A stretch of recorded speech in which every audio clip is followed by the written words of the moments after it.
Senhor Jesus, que a tua luz nos alcance nesta hora. Que o teu evangelho, mestre, não seja para nós apenas uma lembrança bonita, mas seja uma força viva, seja orientação segura e um chamado profundo à renovação constante.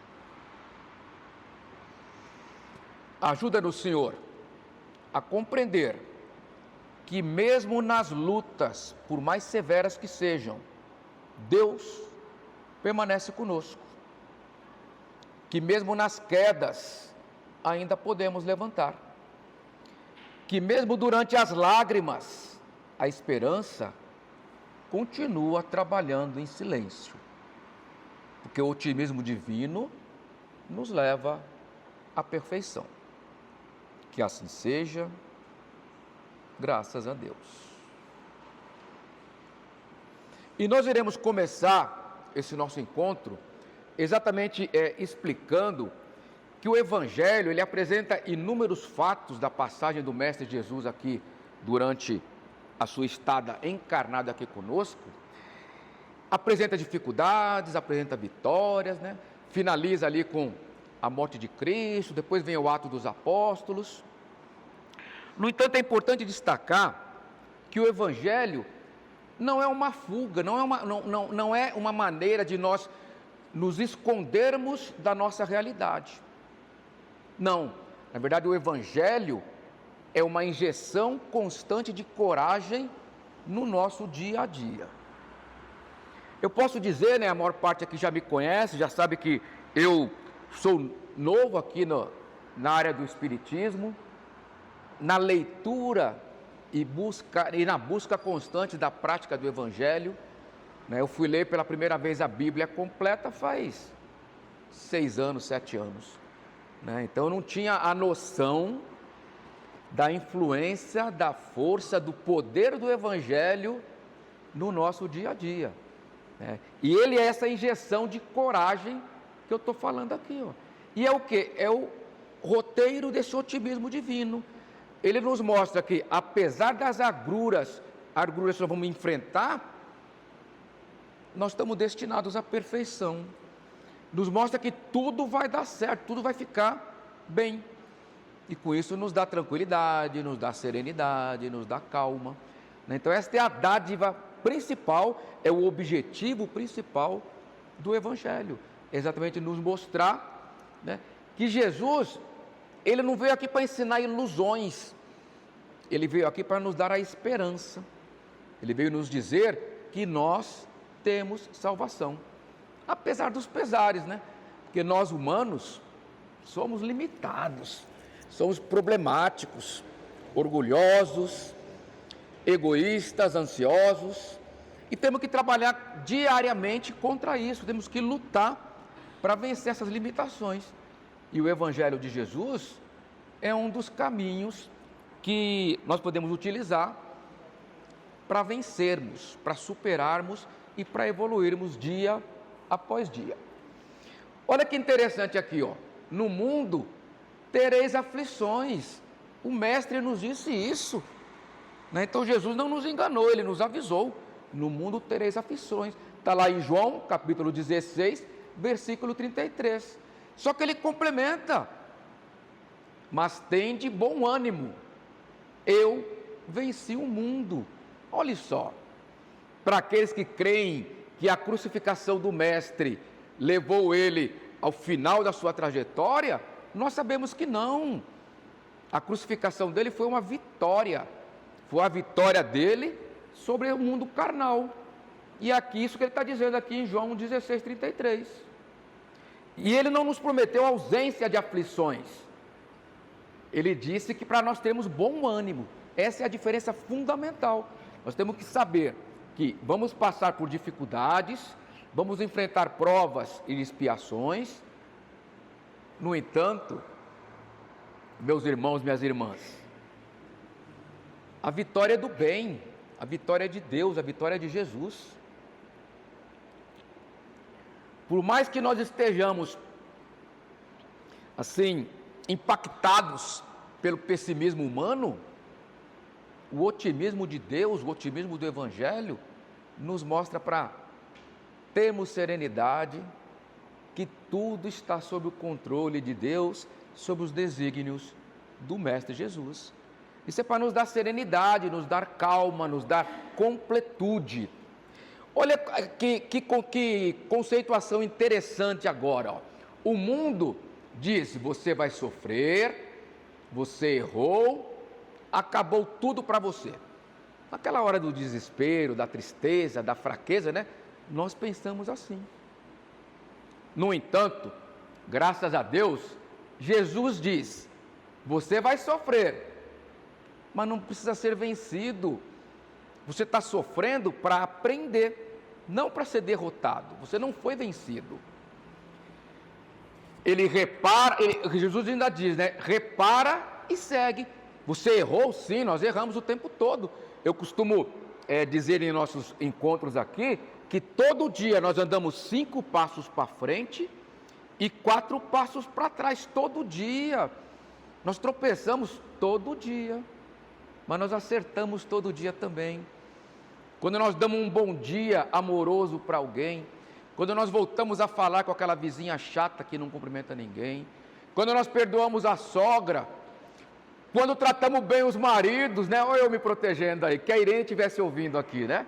Então, em todos esses momentos de carinho, afeto, de ações que nos aproximam do Evangelho do Mestre Jesus, nós estamos vencendo. Mas quando nós levamos uma fechada no trânsito e xingamos, nós estamos sendo derrotados, estamos andando para trás, né? Quando nós deixamos de pagar uma dívida que nós fizemos e nos irritamos com o cobrador, nós estamos andando para trás. E assim é a nossa vida. Mas o que Jesus fala sobre isso? Esperança. Jesus é a ressurreição e a vida. Repara o seu erro e segue. Não peque mais. Olha que frase maravilhosa que o mestre disse inúmeras vezes, né? Não erre mais. E nós teimosos, né? Amassamos barro e erramos de novo e de novo. Nós sabemos que não é fácil, é complexo viver o Evangelho, seguir os ensinamentos do Mestre. No entanto, se fosse fácil, não precisaria ser feito por nós. É difícil, mas nós temos a capacidade.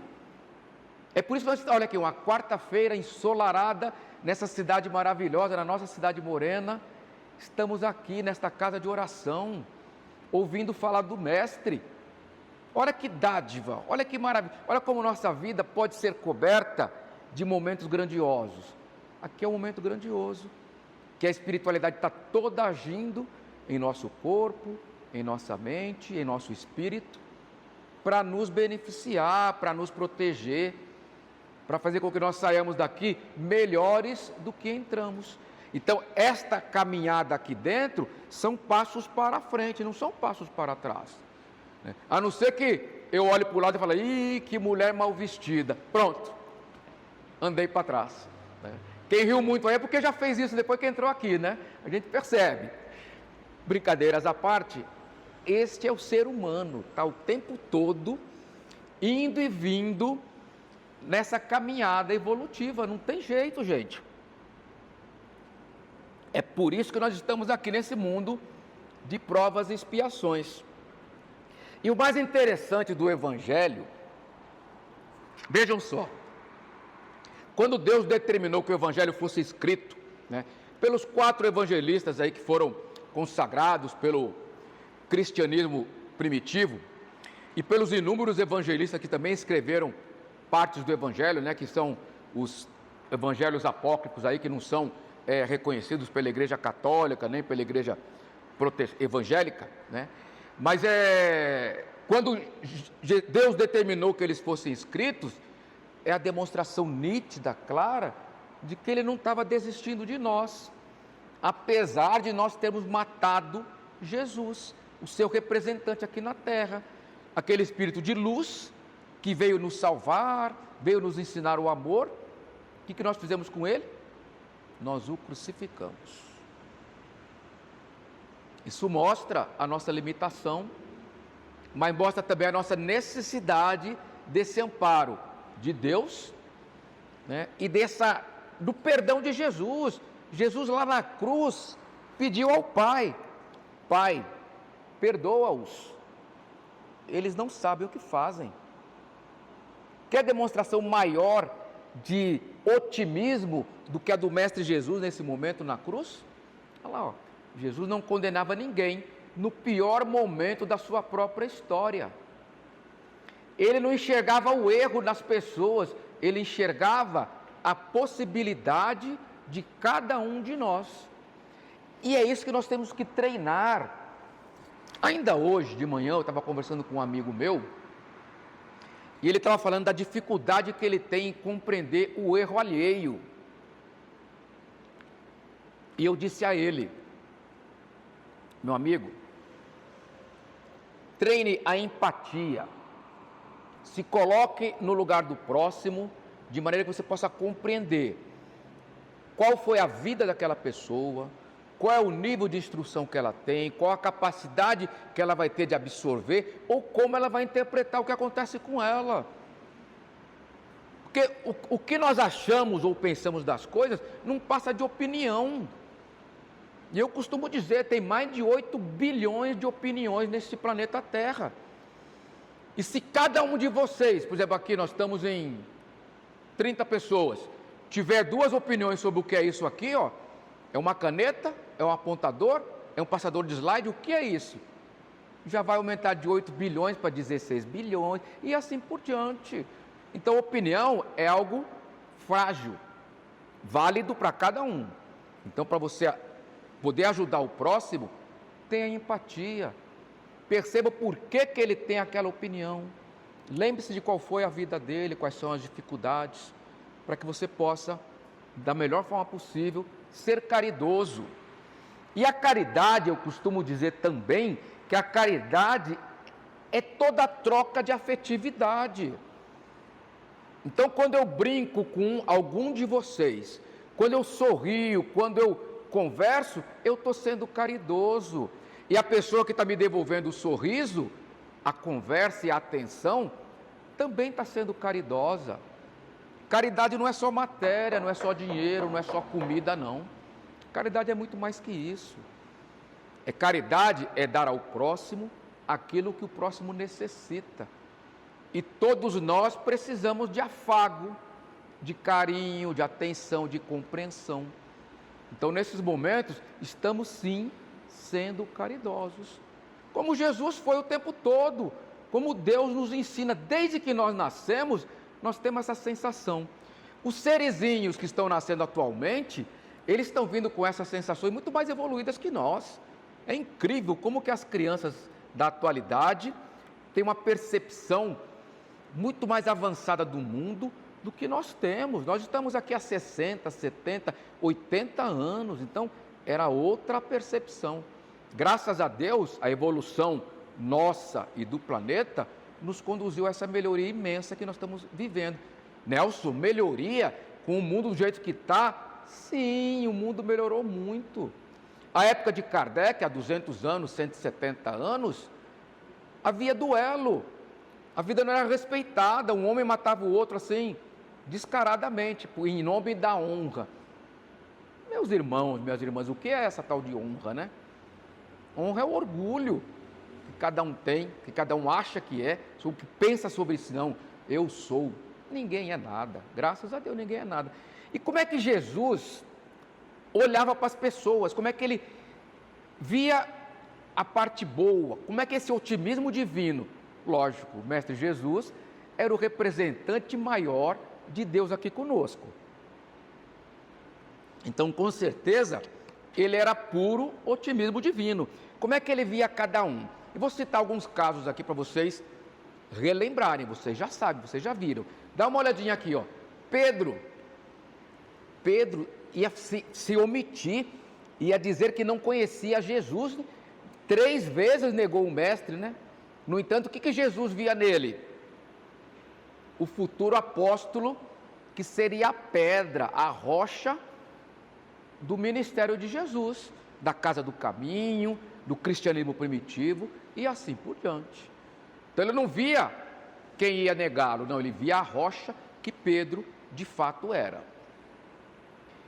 Zaqueu, um cobrador de impostos. Dizem que era minúsculo, né? Assim, baixinho, bravo, mas era amoroso, tratava bem as pessoas, dividia os seus ganhos com a comunidade. E Jesus, os cobradores de impostos naquela época eram mal vistos, porque eram pessoas do povo que passavam a trabalhar para Roma, que a Roma era invasora, então a Roma é que metia a faca em todo mundo, né? Cobrava o imposto. E esses judeus, esses israelenses que lá estavam e cobravam impostos, eram mal vistos. Como é que Jesus via Zaqueu? Um homem capaz de reparação.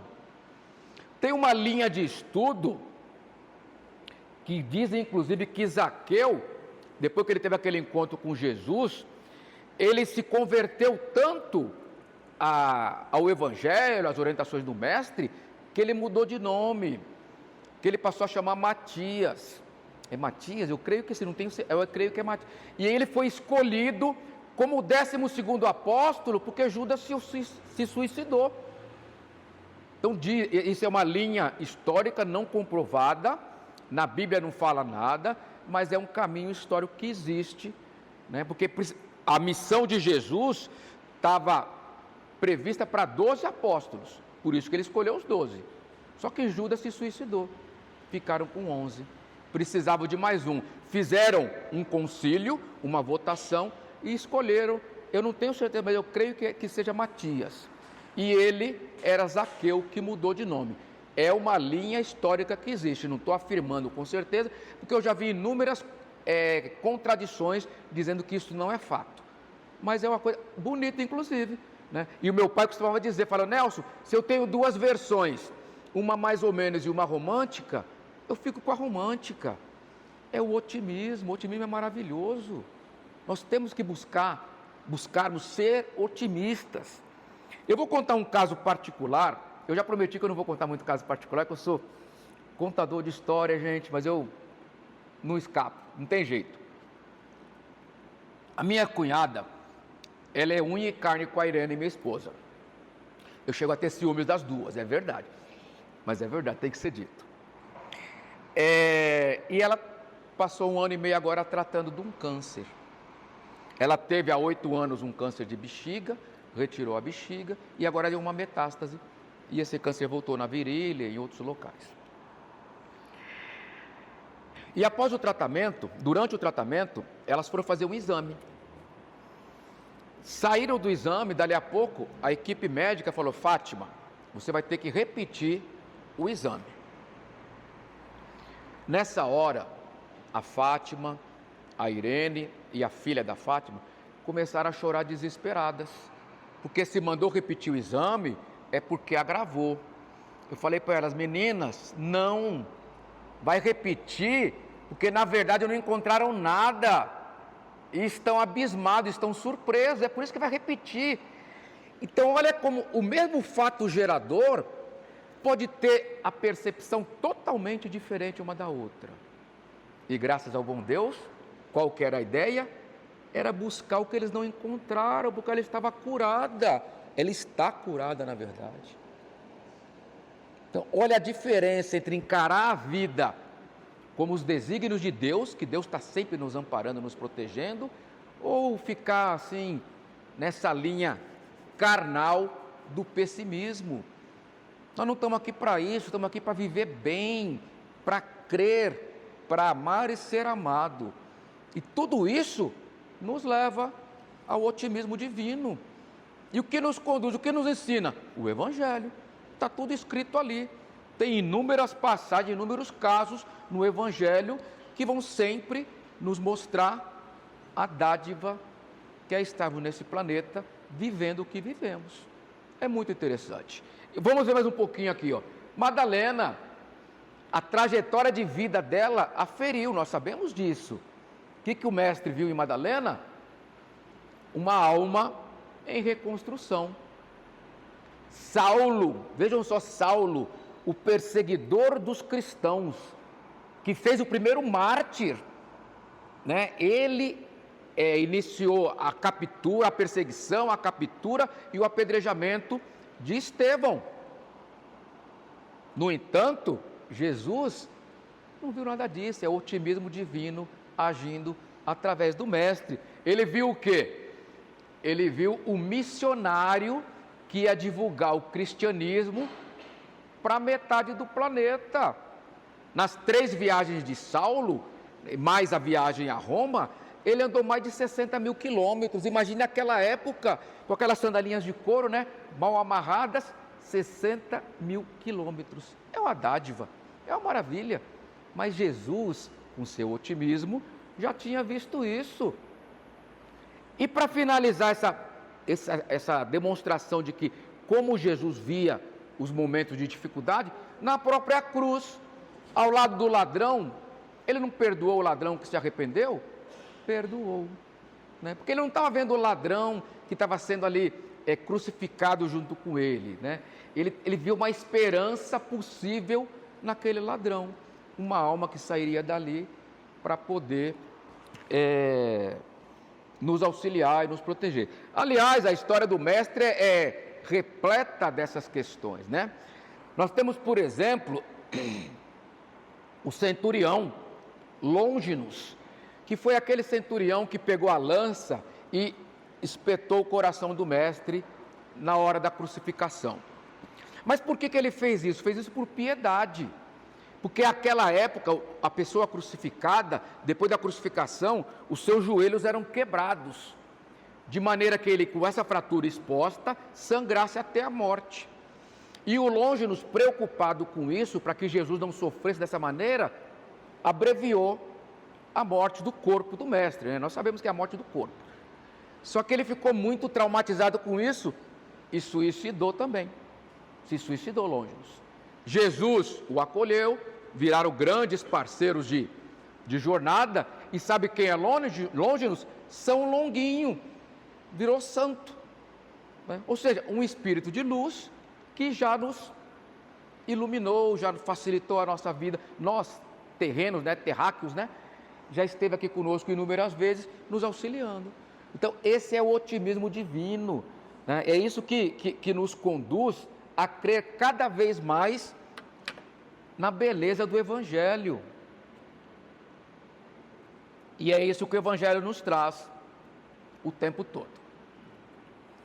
Nós temos o costume de dizer, né, essa pessoa não tem jeito, pau que nasce torto morre torto. Isso não existe, meus irmãos, né? Nem em relação ao ser humano, todos nós podemos evoluir, melhorar, crescer, e nem em relação ao pau que nasceu torto, porque ainda mais eu, né, que sou um exímio mexedor de plantas, né, adoro a natureza. Você pega o pau torto e coloca ele reto, sim, vai levar anos para isso, mas vai conseguir, né? Através do quê? Do cuidado, do carinho, da atenção, né? Da força, né, para o pau torto. Você vai ter que fazer uma forcinha para ele voltar ao local. Mas é isso que acontece com as pessoas também, ó. Esse não muda, essa pessoa não tem jeito. Fulano sempre foi assim. E como é que Deus vê isso? Como é que Jesus vê isso, né? Pode existir consciência adormecida, coração endurecido, alma enferma. Sim, pode existir. Neste momento, a consciência está adormecida, o coração está endurecido, a alma está enferma. No entanto, baseado nesse otimismo que o Evangelho nos traz, não está perdido definitivamente, não, vai ter salvação, vai ter cura. Deus não cria filhos para o fracasso eterno, Deus cria filhos para a perfeição. E por pior que nós sejamos, por mais fracos ou atrasados que seja o nosso espírito, nós seremos Cristo um dia. Olha que maravilha, quer otimismo maior do que esse? É olhar para frente e falar daqui a alguns bilhões de anos, que passa rapidinho, né? Bilhões de anos, seremos Cristo. Jesus, nosso governador, nós sabemos que ele tem na faixa ali de 6 bilhões de anos, porque o planeta Terra em si, cientificamente falando, tem 4,5 bilhões de anos, já comprovado. E Jesus, quando assumiu a criação da terra, ele já era um espírito puro. Ou seja, ele deve estar na faixa dos 6 bilhões de anos. Né? Tem alguns livros que dizem, mas não há como comprovar, né? Como é que vamos voltar a 6 bilhões de anos? Então, é o que circula na literatura, que o Mestre Jesus tem 6 bilhões de anos. Então, quando nós tivermos 6 bilhões de anos, ou um pouquinho antes, um pouquinho depois, conforme o nosso comportamento aqui na Terra, e nos outros planetas que vamos habitar, nós também seremos Cristo. Olha que dádiva. E se estou falando em bilhões de anos, o que são 100 anos? O que são esses 62 anos aqui que eu vivi nesse corpo? Nada, absolutamente nada, comparado aos bilhões de anos da nossa imortalidade. E esse otimismo, meus irmãos, minhas irmãs, é fantástico. Ele nos faz abraçar o mundo, nos faz encarar, as expressões do Mestre, né? Jesus foi, cada segundo de Jesus aqui na Terra, era uma lição de vida. Quando ele fala, temos que ter olhos de ver e ouvidos de ouvir, é isso que ele está falando. Nós temos que interpretar o que nos acontece sob a visão do Cristo, sob o otimismo de Deus. É difícil? Por vezes é impossível. Quantas vezes nós caímos? Inúmeras vezes. Quantas vezes nós desistimos? Impensáveis vezes. Mas o Mestre, Deus, né, logicamente, através de Jesus e todos os seus emissários, vai lá, nos ergue e nos coloca em frente. O fato de estarmos aqui já é uma dádiva maravilhosa. Quarta-feira, com sol, calor, com aviso de que vai fazer frio no final de semana, né? Diz que vai dar uma esfriadinha, mas estamos aqui, firmes e fortes, numa casa de oração, à tarde, vivenciando esse momento divino, com essa espiritualidade que nos abraça, nos acolhe e nos protege. Então, o otimismo que o Evangelho nos traz, meus irmãos, minhas irmãs, é ilimitado, é gigantesco. E nós sabemos que essa nossa estada aqui, enquanto encarnados, neste momento aqui na Terra, não passa de uma escola. Tudo o que nos acontece é para nos ensinar. Então aqui, para que possamos finalizar, já deu o nosso tempo.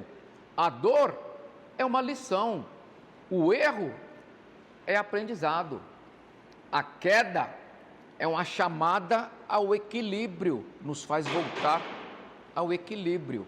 Olha, caiu ali, para voltar ao equilíbrio aí, viu, Irani?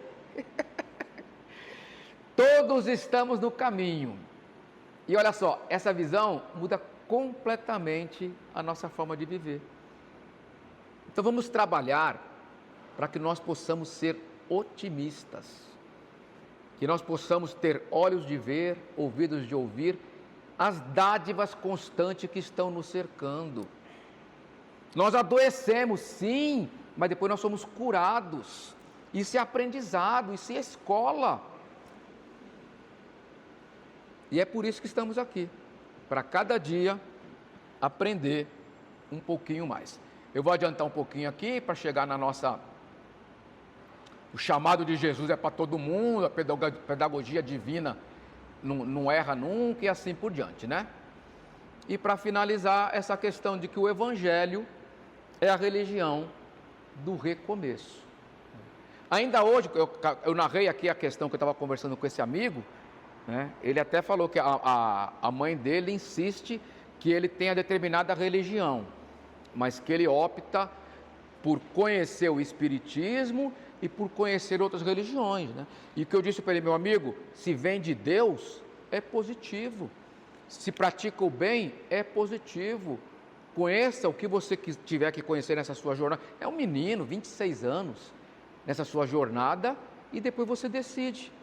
Mas sempre se apegando a esse recomeço.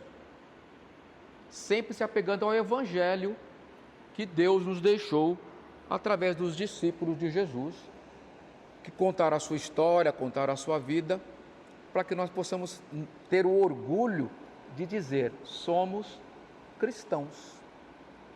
Cremos em Jesus, cremos em Deus e somos otimistas, porque nós somos banhados o tempo todo pelo otimismo de Deus. Pedir para vocês fecharem os olhos, aqueles que puderem.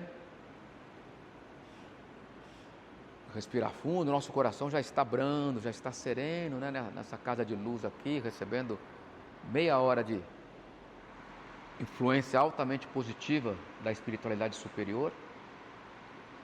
E vamos aproveitar para agradecer.